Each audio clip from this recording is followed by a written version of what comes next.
अभी लोग दौड़े दौड़े भागे भागे कहाँ आते हैं झाड़ फूक करने वाले के पास, और क्या कहते हैं कि मेरा कारोबार फेल हो गया, किसी ने कर दिया है।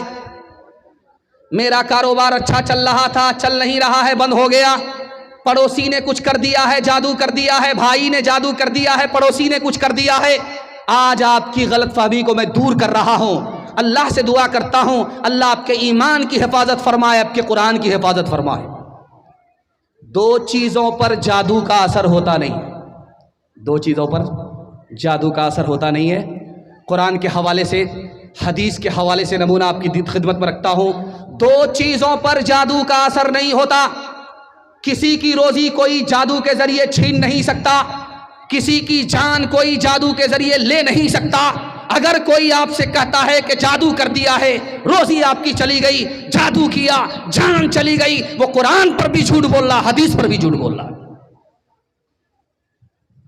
7 आदमी, बारिश हो रही है, बिजली कड़क रही है, तो सातों को खौफ हुआ कि इसमें कोई एक गुनहगार है जिस पर बिजली गिरना चाहती है।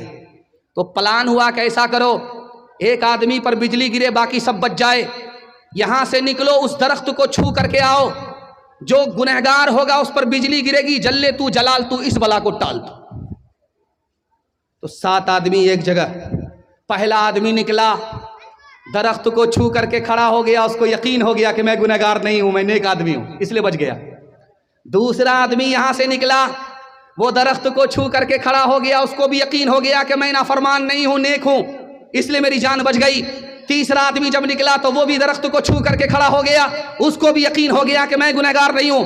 चौथा आदमी निकला, पांचवा आदमी निकला, छठा आदमी निकल रहा है, एक आदमी बचा हुआ है। वो हाथ जोड़ करके कहता है कि भाई साहब, मैं गुनहगार हूं, मुझको अपनी जमात से जुदा मत करो, अपने साथ लेकर के चलो, मैं बच जाऊंगा, अगर अलग कर दोगे तो मैं मर जाऊंगा। वो आदमी उसको झिड़क करके कहता है तुम नाफरमान हो, तुमको मरना जरूरी है, मुझको बचना जरूरी है। जैसे ही ये 6 लोग एक जगह जमा हुए, बिजली गिरी तो 6 आदमी पर गिरी। नेक ये था, गुनहगार वो थे। हाथ उठाइए, वादा कीजिए, दूसरे को अपने से अच्छा समझेंगे और अपने को दूसरे से बुरा समझेंगे। दामाद बेटी का झगड़ा होगा, दामाद सीधा जेल जाएगा, हाथ उठा दीजिए इंशाअल्लाह। मैना जो मैना कहे, दूध भात नित खाए, मैना जो मैना कहे, दूध भात नित खाए, बकरी जो मैं करे, बकरी जो मैं करे, उल्टी खाल खिंचाए, उल्टी खाल खिंचाए। लकड़ी जल कोयला भई, कोयला जल भयो राख, लकड़ी जल कोयला भई, कोयला जल भयो राख। मैं पापिन ऐसी जली, मैं पापिन ऐसी जली, कोयला भई न राख, कोयला भई न राख। बुरा जो देखन में चला, बुरा न मिलिया कोई, जो दिल खोजा अपना, जो दिल खोजा अपना, मुझसे बुरा न कोई, मुझसे बुरा न कोई। पैगाम मर्दों के हवाले से खत्म हो गया, औरतों के हवाले से सिर्फ 4 पैगाम। 5 से 7 मिनट में मेरे हिस्से का जलसा मुकम्मल हो रहा है। यहां से वहां तक सुनने के लिए तैयार, जोश के साथ हाथ उठा दीजिए इंशाअल्लाह। जनाजा उठाया, आप देखेंगे मस्जिद में ताबूत होता है, तो पहले होता था लकड़ी का ताबूत, अब है स्टील का ताबूत, और उससे भी बढ़िया ताबूत कौन है? रबड़ वाला। आपको दिल्ली से ऑर्डर करा करके मंगाना होगा। ये जो ताबूत आपका स्टील वाला है, इसको 4 आदमी ढो करके लाता है। अगर रबड़ वाला ताबूत आप मंगा लेंगे तो एक ही आदमी उसको तोड़ करके हाथ में लेकर के आ जाएगा। हल्का भी होता है और बेहतरीन होता है। आप ऑर्डर करके मंगा सकते हैं रबड़ वाला ताबूत। तो जनाजा उठा बस्ती से, तो एक आदमी बोल रहा है ये जिंदा का जनाजा है कि मुर्दा का जनाजा है? सुनने वाला बोला करे कहां से टपके? आसमान से नहीं टपके। अगर ये जिंदा होता तो ये जनाजा होता। तो उसकी बेटी बोली कि अब्बा हुजूर आप गलती पर हो, ये आदमी सही बोल रहा है, ये आदमी सही बोल रहा है कि जिंदा का जनाजा है कि मुर्दा का जनाजा है। कौवे से ज्यादा कौवे का बच्चा चालाक होता है। बेटी ने कहा अब्बा ये सही बोल रहा है, जिंदा का जनाजा है कि मुर्दा का जनाजा है। इसके पूछने का मतलब है कि ये जो आदमी मरा है, जिसका जनाजा है, इसने अपने पीछे वारिस को छोड़ा है कि नहीं, जो उसके लिए दुआ करे, सदका खैरात करे। इसके पूछने का ये मतलब है, अगर वारिस को छोड़ा है जो उसको याद करे तो जिंदा का जनाजा है, अगर वारिस को नहीं छोड़ा तो मुर्दा का जनाजा है। इसको सब लोग भूल जाएंगे, कभी कोई किसी को याद नहीं करेगा। सुभान अल्लाह। उसने कहा कि बकरी छोटी होती, हाथी बड़ा होता है, बाप कौवा है और कौवे से ज्यादा कौवे का बच्चा चालाक है। आपको अल्लाह ने बेटी दिया है, आपको अल्लाह ने बेटा दिया है, बेटा को कम पढ़ाइए, बेटी को ज्यादा पढ़ाइए। आप कहेंगे ऐसा कैसे हो सकता है, बेटी तो पराया धन है, बेटा तो अपना धन है। मैं बताने के लिए जा रहा हूं, बेटे को कम पढ़ाइए, बेटी को ज्यादा पढ़ाइए, बेटे से ज्यादा बेटी को पढ़ाइए। 4 गुनी तालीम बेटे से ज्यादा बेटी को दीजिए। क्यों? बेटी 4 मंजिल में पहुंचती है। पहली मंजिल में वो बेटी है, दूसरी मंजिल में वो बीवी है, तीसरी मंजिल में वो माँ है, चौथी मंजिल में वो सास है। जब बेटे से ज्यादा बेटी को पढ़ाएंगे तो 1 नंबर बेटी आगे चलकर 1 नंबर बीवी बनेगी, 1 नंबर बीवी आगे चलकर 1 नंबर माँ बनेगी, 1 नंबर माँ आगे चलकर 1 नंबर सास बनेगी। मर्द पढ़ता है तन्हा, मर्द पढ़ता है, औरत पढ़ती है, सारा खानदान पढ़ता है। बादशाह के दरबार में एक लड़की आई, बादशाह से कहा मुझको नौकरी दो, तुम्हारे घर में खाना पका देंगे, पोछा लगा देंगे, कपड़ा धो देंगे। तो बादशाह ने कहा तुमको नौकरी नहीं दे सकते, तुम बदसूरत हो, तुम्हारी नाक चिपटी है, मुंह में गोटी का निशान है। तो उस लड़की ने कहा कि बादशाह सलामत, आपने दोनों बात गलत कही है, अगर मैं साबित कर दूं तो नौकरी मिलेगी। तो बादशाह ने दावा किया कि अगर तू साबित कर देगी तो तुमको नौकरी मिल जाएगी, पक्की है नौकरी। तो लड़की ने कहा कि बादशाह सलामत, आपने कहा कि जिसके मुंह में गोटी का निशान वो बदसूरत, आपने ये बात गलत कही है। सर को उठाइए, चांद को देखिए कितना खूबसूरत है, मगर उसके मुंह में भी गोटी का निशान है। मैं तो अशरफुल मखलूकात हूं, इंसान हूं, मैं कैसे बदसूरत हो सकती? बादशाह को मानना पड़ा कि यह औरत सूरत वाली नहीं है, सीरत वाली है। उसके बाद कहा कि बादशाह सलामत, आपने कहा जिसकी नाक चिपटी होती है वो बदसूरत होती है, आपने ये बात भी गलत कही। हिरन को देखो, हिरनी को देखो, कित कदर खूबसूरत है, लेकिन नाक पर गौर करो, उसकी भी नाक चिपटी होती है। जब वो जानवर होकर के खूबसूरत है तो मैं इंसान होकर के बदसूरत कैसे हो सकती हूँ? ऐसने असरे रवा इस्लाम के दामन में आ, जीनत बज़ में जहां इस्लाम के दामन में आ, कल भी बख्शी, कल भी बख्शी थी तुझे इस्लाम ही ने जिंदगी, आज भी तेरा मुहाफिज बस यही इस्लाम है आ, बस यही इस्लाम है आ। बेटी चूल्हे पर होगी, हाथ उठा दीजिए इंशाअल्लाह, हाथ उठाइए, हाथ उठा लीजिए, जरा जलसा खत्म होने दिए, मुसाफा करेंगे। वो जो गेहूं में पानी पड़ता है ना तो लोग फेराडन में बुगला को मारते हैं, तो आप लोगों का हाल उसी बुगले की तरह। आप लोग आधा पिंडाल में हैं, आधा ससुराल में। अल्लाह से दुआ करता हूं, अल्लाह आपकी बेटी को फातिमा और आयशा का नमूना बनाए, जन्नत जाने वाली, जन्नत ले जाने वाली बनाए। पर्दे के हवाले से पैगाम, जहमत तमाम, आपने इतना सुन करके दिल खुश कर दिया कि मैं उतना अच्छा नहीं सुना पाया जितना अच्छा आपने सुन करके दिखाया। आपकी जवान बेटी के वास्ते मैं दुआ करता हूं, अल्लाह उसके आबरू और ईमान की कदम कदम पर हिफाजत फरमाए। एक आदमी मदरसे में आकर के बोला कि मेरे बाप को 2 बीवी है, एक सगी है, एक सौतेली है। तो मदरसे वाले का सर चकरा गया, क्या बोल रहा है? सौतेली माँ तो सुनता था, सौतेली बहन तो सुनता था, सौतेली बेटी तो सुनता था, लेकिन सौतेली बीवी पहली बार सुन रहा। मदरसे में आकर के बोला कि मेरे बाप को 2 बीवी, एक बीवी सगी है, दूसरी सौतेली है। तो मदरसे वाले का सर चकरा गया, हाथ जोड़ करके पूछा, भाई साहब वो सौतेली बीवी सगी बीवी कौन है बता दो। कहा जो सगी बीवी है वो तो मेरे बाप के निकाह में है, मेरे बाप ने उससे निकाह किया है, वो मेरे बाप के निकाह में है, ये सगी बीवी है। और जो सौतेली बीवी है वो दूसरे की बीवी थी, भाग करके मेरे बाप के पास आ गई। 1875 में मुस्लिम यूनिवर्सिटी को सर सैयद अहमद खान साहब ने बनाया। तो वहाँ पर प्लान हुआ सर सैयद अहमद खान साहब का कि लड़का अलग पढ़ेगा, लड़की अलग पढ़ेगी। लड़का लड़की को एक साथ पढ़ने की इजाज़त नहीं होगी। पेट्रोल और आग को एक जगह हम जमा नहीं कर सकते। लड़का जवान है अलग पढ़े, लड़की जवान है अलग पढ़े। जवान लड़का लड़की को एक जगह जमा नहीं कर सकते। तो एक आदमी खड़ा हुआ कि लड़का लड़की को एक जगह जमा नहीं करोगे तो लड़की बीमार पड़ जाएगी, लड़की नेक गुमान नहीं होगी, लड़की बहादुर नहीं होगी, लड़की को तरक्की नहीं होगी। उस मौके से सर सैयद अहमद खान साहब ने कहा, याद रखो तुम्हारी हुकूमत चली गई, लड़का लड़की को एक जगह जमा करोगे, तुम्हारी औरत तुम्हारे हाथ से बेहाथ हो जाएगी। अफगानिस्तान का वजीर आजम था, उसका नाम था मोहम्मद अली बोगरा। उसने दूसरी शादी की तो एक अंग्रेज बोला कि दूसरी शादी की क्या जरूरत थी, इसको रखेल बना करके रख लेता। बड़ा बेवकूफ वजीर आजम है, दूसरी शादी करने की जरूरत क्या है? जब हर दिन ताजा दूध मिल रहा है तो गाय को बांधने की जरूरत क्या है?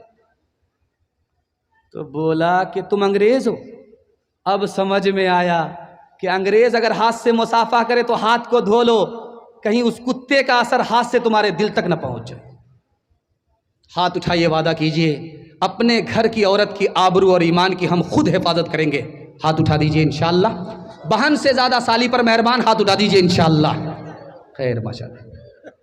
चप्पल है ऊंचे हील की और ऊंटनी सी चाल, होठों पे लिपस्टिक लगा के कर रही है लाल। चप्पल है ऊंचे हील की और ऊंटनी सी चाल, होठों पे लिपस्टिक लगा के कर रही है लाल।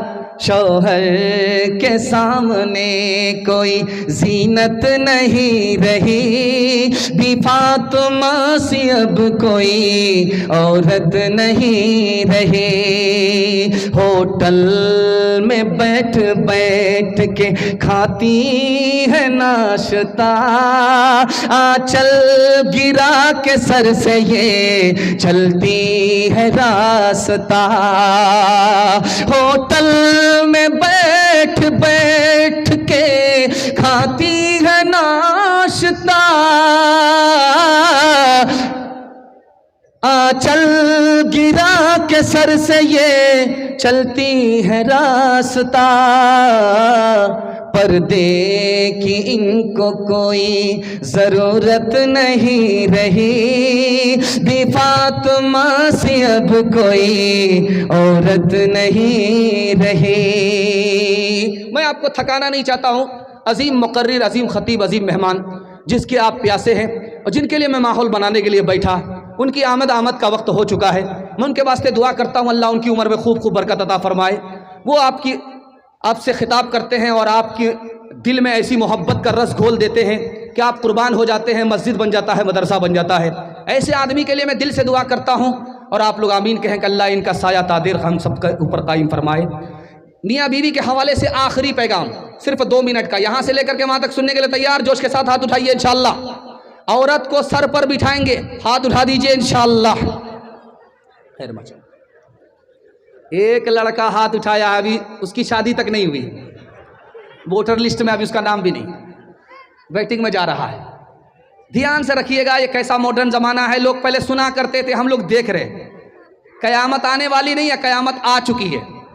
आज ही देख रहा था फेसबुक में 9 साल की लड़की मां बन गई। हैरत की बात है।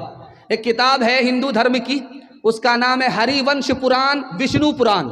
उसमें लिखा है कि जब कयामत का जमाना आएगा तो औरत अपने हुस्न को बेचेगी, गरीब शौहर को लात मार देगी, दौलत से निकाह करेगी और 8 साल का लड़का बाप बन जाएगा और 10 साल की लड़की मां बन जाएगी। इतना बुरा जमाना सुनता था, आने वाला है, आ चुका है, हम लोग देख रहे हैं। यह हमारी बदकिस्मती है। मैं दुआ करता हूं अल्लाह हमारी माँ बहनों की आबरू की और ईमान की कदम कदम पर हिफाजत फरमाए। वकील साहब के पास एक औरत आकर के बोली, हुजूर मैं तलाक ले सकती हूँ? तो वकील साहब ने हैरत से पूछा कि तुमको अपने शौहर से क्या शिकायत है? कहा कोई शिकायत नहीं है।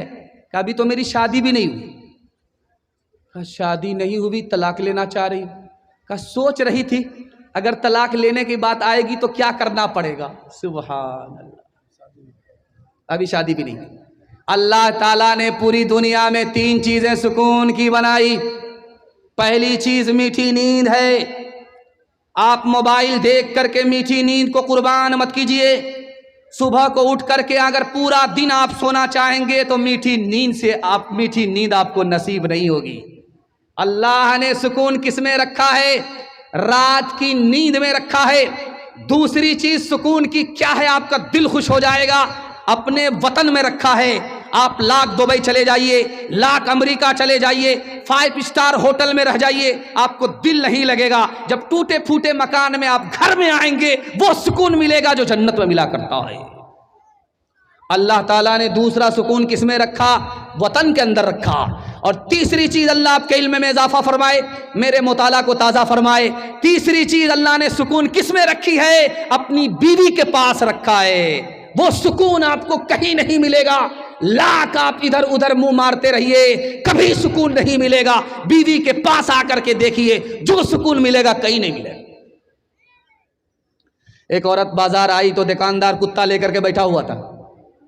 तो औरत से कहा कि मैडम ये कुत्ता खरीद लीजिए, बहुत अच्छा कुत्ता है। तो औरत ने कहा कि मेरे शौहर को कुत्ता पसंद नहीं है। तो दुकानदार बोलता है कि आपको तो दूसरा शौहर भी उससे बेहतर मिल जाएगा, लेकिन इससे बेहतर कुत्ता नहीं मिलेगा। औरत ने शौहर को छोड़ दिया, कुत्ता खरीद। उरूजुन का जो तुम आया देखते हो, जहां में उन्हें का मुराद देखते हो। उरूजुन का जो तुम आया देखते हो, मुती उनका सारा जहां देखते हो। उन्हें बरतरजा सुमा देखते हो।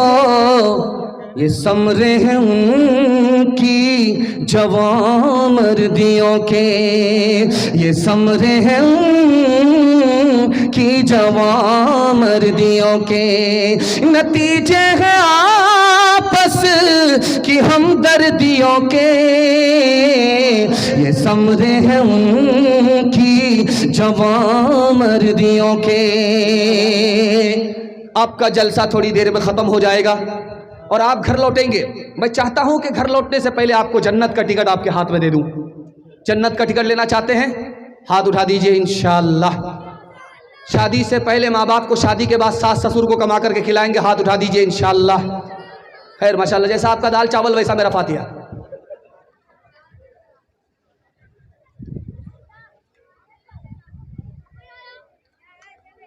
जब आदमी बीमार होता है डॉक्टर से इलाज कराता है, तो जब तक ठीक नहीं होता डॉक्टर का एहसान मानता है, और जैसे ही ठीक हो गया डॉक्टर का एहसान भूल जाता है। दरिया में सफर कर रहा है, कश्ती फंस गई तो मालिक का एहसान याद रखता है। जैसे ही कश्ती पार हुआ मालिक का एहसान भूल जाता है। जब मदरसे में बच्चा पढ़ता है तो उस्ताद का एहसान मानता है। जैसे ही फारिग हुआ एहसान भूल जाता है। जब तक लड़का कुंवारा है माँ बाप का एहसान मानता है। जैसे ही शादीशुदा हुआ ससुराल के दुपट्टे की हवा लगी, उसका किबला बदल गया, माँ बाप का एहसान ही भूल जाता है। एक आखिरी नमूना आपकी खिदमत पर रखता हूँ, अल्लाह आपके इल्म में इजाफा फरमाए, मेरे मुताला को ताज़ा फरमाए। एक गलती नहीं है, डबल गलती है। छोटी गलती नहीं है, बड़ी ज़बरदस्त गलती है। क्या गलती है? आप अपना राज किसी को बता दीजिए और उससे कहिए तुम किसी से मत बताना। वो भी किसी से बता देगा, करे किसी से मत बताना। पता चला कि पूरे बाजार में राज फाश हो गया। ये गलती नहीं है, डबल गलती है। छोटी गलती नहीं, बहुत बड़ी गलती है। इसी तरह आप किसी के साथ बुराई कर रहे हैं और उम्मीद करते वो आपके साथ भला करेगा, ये गलती नहीं है, डबल गलती है, जबरदस्त गलती है। आप अपने माँ बाप के साथ नाफरमानी कर रहे हैं और अपनी औलाद से उम्मीद करते हैं कि वो मेरी नाफरमानी नहीं करेगी। ये झूठ है, गलती है। जैसा बोगे वैसे ही काटने को मिलेगा। बीवी गाली पर गाली दे रही है, चुपचाप बैठा हुआ है, गाली सुन करके मुस्कुरा रहा है, इतना बड़ा जोरू का गुलाम। बीवी गाली नहीं गोला कर छोड़ रही है, लेकिन ये चुपचाप सुन रहा है। सुनते सुनते जब आजिज हो गया तो खड़ा होकर के सीना तान करके बोलता, अफसोस के तू मेरी बीवी है, तेरी जगह अगर मेरी मां होती तो हड्डी पसली एक कर देता। हाथ उठाइए, वादा कीजिए, माँ बाप जिंदा रहेंगे खिदमत करेंगे, माँ बाप मर गए दुआए मगफिरत करेंगे। हाथ उठा दीजिए इंशाअल्लाह। माँ से बढ़ कर, माँ से बढ़ कर कोई नाम क्या होगा, उस नाम का हमसे हक अदा क्या होगा। जिसके कदमों के नीचे जन्नत है, जिसके कदमों के नीचे जन्नत है,